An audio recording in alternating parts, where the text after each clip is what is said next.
This is the floating inner garden on the 79th floor of 432 Park Avenue. Part art exhibit, part home, this residence, fit for a billionaire, is currently listed at $135 million.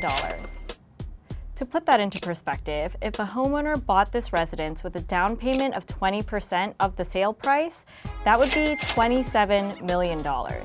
Then the monthly mortgage and taxes would roughly be around $500,000. And that's for a month. Recurring $500,000 a month. While this may look like a minimalist luxury home at first glance, the high price tag is tied to the fine details and material used inside. The home was named Floating Inner Garden by the famous Japanese artist and architect Hiroshi Sugimoto, who designed and decorated nearly every inch of the home from scratch at the previous homeowner's bequest. His work includes the Accelerated Buddha, an 8-minute art installation at the entrance of the home, all of the custom-designed furniture, a handful of Sugimoto's original artwork, and curated natural elements or materials sourced from Japan. Now that you have all that information, let's meet Noel, who will take us on a tour of the home. How are you? Good. Come on in. In Japanese tradition, when we enter a Japanese home, we put on slippers. We don't bring the outside into the inside. So if you take a pair of slippers, we can start on our tour. And while you're doing that, if you look down, these are stones that were imported from Japan, from the Kyoto train station. They're probably from about the late 1800s. And you'll see them in various places throughout the apartment.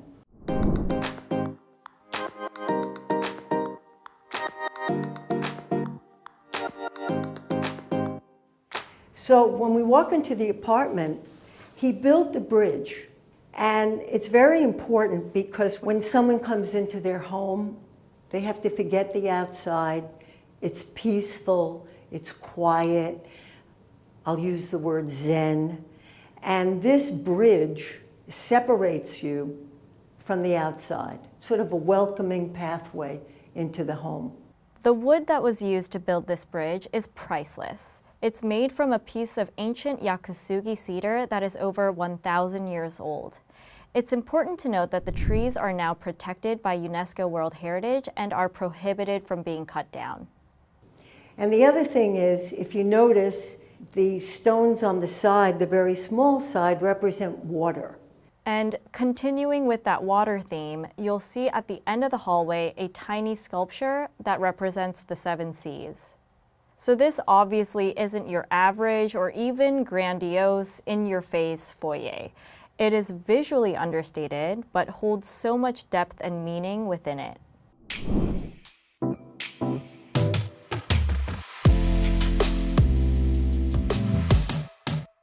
So you come into the apartment and you sit on the mat and you talk to your guests. Someone is making tea. It's heated in that little area right there. And this is how the experience of coming home starts, whether it's with guests or just coming in yourself.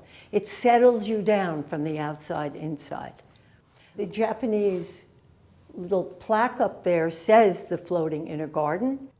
If you notice on the left corner of the room, there is another priceless art piece, the tsukubai from an ancient Japanese temple, which is a hollowed stone typically placed in gardens for visitors to wash their hands and mouth before a tea ceremony as a symbolic gesture to purify your body and soul and spiritually prepare for the ceremony.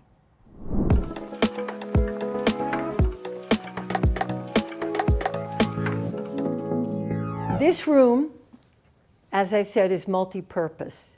You can have a small, intimate conversation over here. You could have a fabulous 200-person Japanese dinner, and you can have a lovely dinner for 12 people sitting in that dining room. Again, everything you see, the curved furniture, is all designed by Sugimoto. This is the Pantheon, which if you notice the circle, again, the circle of the light above, the circle of the cocktail table, the circle of the chairs, all represent life, the beginning and ending, the full circle of life.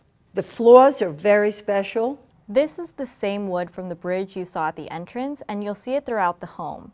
If you look closely, the unusual grain of the wood was caused by the strong winds that twisted and bent the wood into unique shapes. I wanted to show you what this apartment is about, the floating inner garden. These are 80-year-old bonsai trees that have been planted here in a cedar planter. And if you think about it, the bonsai trees are babies compared to the wood surrounding them. And if you aren't familiar, bonsai trees on their own are incredibly expensive and require meticulous upkeep.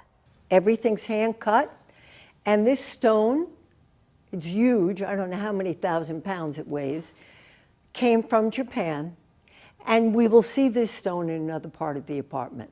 I always get carried away by Sugimoto and the furniture and the art, but the views are spectacular, and you see the entire city, the 4 views of the city, north, east, south, and west. On the south, we see all the iconic buildings of New York, the Empire State Building, the MetLife Building, the Chrysler Building. You see the Verrazano Bridge connecting Brooklyn to Staten Island. I think you can see Florida. If you look very carefully, you can see so far. The windows are 10 feet by 10 feet. And the other thing I wanted to point out were the soji screens. While we were there, the amount of sunlight that came into the apartment was truly unmatched because there are literally no other buildings around to obstruct the sun. So the shoji screens really come in handy because of all the features that allow the homeowner to control the amount of light that comes in. The construction of this apartment is beyond anything that I've ever seen. One of the things I want to point out are the floating walls. No wall touches another wall. It doesn't touch the floor or the ceiling. And this is probably one of the smallest but most impactful characteristics of the home. Because in between the walls, the doors, and the ground have spaces between them, you literally cannot hear anything from the outside. Especially when you're that high up in the building, you would expect to hear the wind or creaks, but when I was there, it was so quiet, I could literally hear my heartbeat at times. I'd like to point out this really magnificent dining room table. It seats probably between 12 and 14 people, again with the round curved chairs. The top of the dining room table is from a piece of wood that's 400-year-old cedar. And the lines in it and the design of it is absolutely beautiful. The bottom is metal. And if you look at the shape of the table shooting out toward the view and toward the city, it reminds you of being on some great ship. And that's the way Sugimoto sees this apartment in some ways. It's a battleship within the city, surrounded by water, because you're in the top of the world and you see everything below you, and it's a ship floating through space. And these concepts go on throughout the apartment.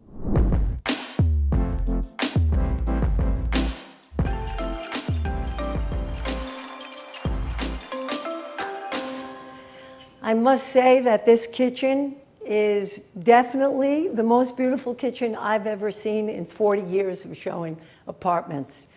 There are a couple of things that are so unique in this kitchen. One of the things that I love the most are these hammered aluminum cabinets.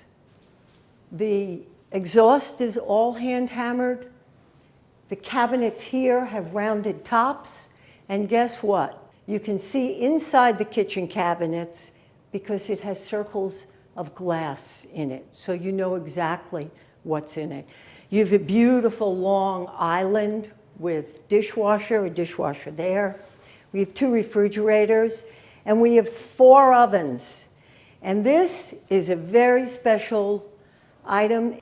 It's a handmade, hand put together Molteni stove and oven, and I can't think of any cook that would not want to cook on this. Of course, it's gas, and you have the ovens and lots of dials to play with. The Molteni stove was imported from France, and because it was so large, it had to be fused together on site. We also have, of course, the regular ovens and warming drawer down there. And this is very unique, again, designed by Hiroshi. And this stone, you'll see in other parts of the apartment. One other thing I'd like to point out, I've mentioned that the windows are 10 feet by 10 feet. And the size of these windows would be impossible to open up. So they did a very clever thing in the apartment. They've put the openings to get fresh air right down here. Right there, you have fresh air, you can hear the city. So that shows you how really silent this apartment is. So while the kitchen is clearly state-of-the-art, the homeowners of this building also have the option of ordering from the exclusive restaurant located on the 12th floor, where the overseeing chef is Michelin-starred Sean Herget. In fact, now would be a good time to talk about some of the other exceptional amenities of the residents of 432 Park Avenue. They have a beautiful swimming pool, again with the 30, 40-foot ceilings. We have one of the best gyms in New York. We have a library, there's a conference room. The whole concept is everything is in this building. So at a time like we've gone through, you don't have to go out. Everything is here, which is really, really nice.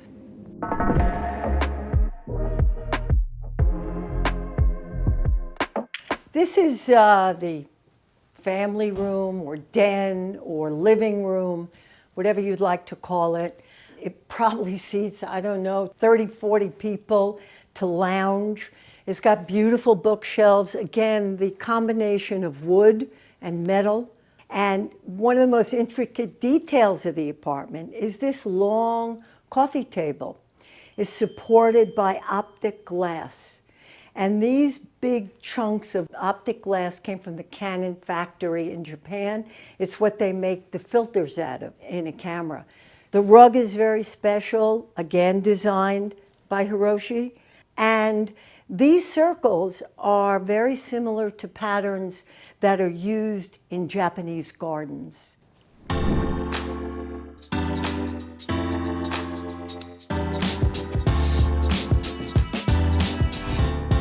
Before we go into the bedrooms, I'd like to point out the cedar ceiling, which is all hand done.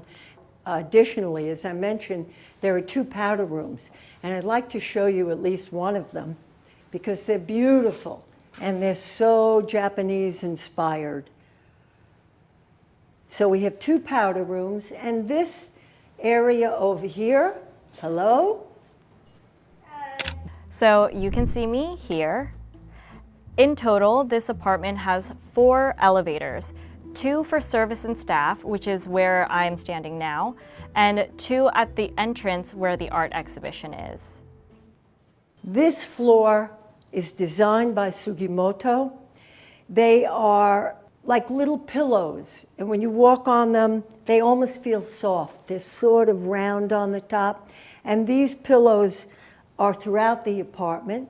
And this also, again, in the beginning, remember I said the little stones that sort of act like a river that flows through the apartment. And this is the ideal space because you can see how the little stones in concrete are on the sides of the apartment. And here is another stone. Can you imagine the weight of that boat with all these stones on it? Another stone that Sugimoto personally picked out. Here we have the laundry room, one of my favorite rooms. 2 washers, 2 dryers, big capacity. Like the elevators, this is yet another grand luxury for New York City. For many New Yorkers, having just 1 washer and dryer in unit would be a huge perk. Is housekeeping? Well, no, housekeeping is not included, but we can recommend somebody very good. Here would be a good spot to talk about some added things that come with this home. Apart from this 8,000 square foot apartment we're in now, the owners have access to 2 studio apartments totaling around 1,000 square feet, on a lower floor in the building. These spaces can be configured into one large room or two separate ones, and they can be used to house staff like housekeepers or for guests, or as a workout studio. The options are truly limitless.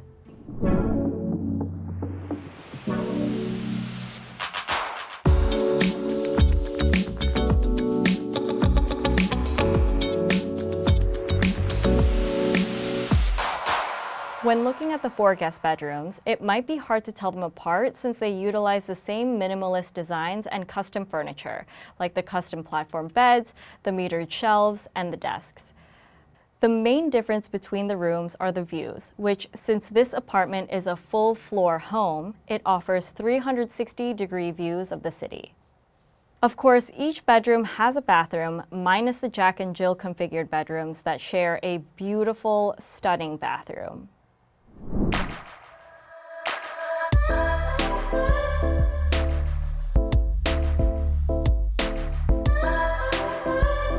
We're now going into sort of the primary part of the apartment. I wanted to point out these walls are shikui plaster. The shikui plaster is a traditional Japanese lime-based plaster that is made of high calcium purity, seaweed extract, and natural plant fiber. The material improves air quality by absorbing CO2, bad odors, regulates humidity, and naturally kills bacteria, viruses, and mold. And one of the things about shikui walls, I hope you can see it as we walk down the hall. It's done in a single motion, one wall at a time. The owners had to fly out special artisans from Japan to install these walls specifically. The process was meticulous and required several people to simultaneously hand paint. They have this door here that separates the apartment from the other bedrooms and the public areas. And we have 2 primary bathrooms. I will take you into the first. We walk through the closet, which is really ample. And remember the stones in the floating garden in the salon? They're here as well, with a rain shower and the view and a wood sink that is actually stainless steel hidden below the wood. And anything else you see in this room that's interesting? Anybody notice? It's that chair. That doesn't come with the apartment. That is the owner's favorite chair. And it is not designed by Sugimoto, but everything else is. So when I saw this chair, I was initially confused because of where it was in the bathroom. So I asked Noel what the reason was, and she said, when you have a bathroom this beautiful, sometimes you just want to soak it in, whether that's before or after you take a shower, which is understandable. So let's go into the other main bathroom. These bathrooms were where I audibly gasped because they were just so beautiful. I think the leading image of this listing online was this bathroom. One of the lovely features of the apartment to keep the Japanese inspiration is this really beautiful cedar soaking tub, all natural. And when you're sitting in this tub and looking at that view, nothing's better than that. We have the same stones that were in the entrance. Again, we have a large shower and a Japanese toilet, Toto, and just a beautiful place to hang out in. Now we're going to the primary bedroom. You'll notice that it's super simple and totally relaxing. 3 windows, corner view. Here, 57th Street, all the new buildings. And Heron, take off your shoes. That's it. And walk on the floor. These are hand-scooped chestnut floors. As you walk on them, your foot gets massaged. And just walk across the bedroom. It's delicious. It's so good. I like that. It is really delicious. Isn't it? Again, the platform bed, the desk, the lounging couch to sit and look out the window. There's a computer, little work, and the metal shelves. And, you know, I point all these things out about the art on the wall, but my God, the view is just spectacular. I don't think I've seen a view like this from even like the Hudson Yards building or the Empire State Building. Well, one of the reasons the view is so special here is we're in Midtown. We're in the middle of the city. And getting back to where he said, like a ship moving through the water, this is moving through the city. And these materials and these symbols and the art and the furniture are all connected. And the purpose, again, of this apartment is to provide calm, peace, and a beauty that makes you feel good. That's what it's all about. As we leave the quietness of the master bedroom, we complete the circle of the apartment, and we wind up back in the tea room, where it all started. I would like to recap the tour a little bit. It's 432 Park Avenue. It's an 8,000 square foot full private floor. We have 5 bedrooms, 5 bathrooms, 2 powder rooms. The price of the apartment is $135 million. After the walkthrough, I asked Noel how many people she's shown this apartment to since it's been on market. And she said that she's shown it to a handful of them, and they're all billionaires. In fact, she said that this home will probably be the home of one of the 2,750 billionaires in the world that we know of. And from her experience selling luxury homes, these billionaires will buy these homes in cash, no financing necessary. I hope you enjoyed this episode of Luxury Listing Price. Make sure to check out the first episode and subscribe to Insider for future ones. Thank you so much for watching.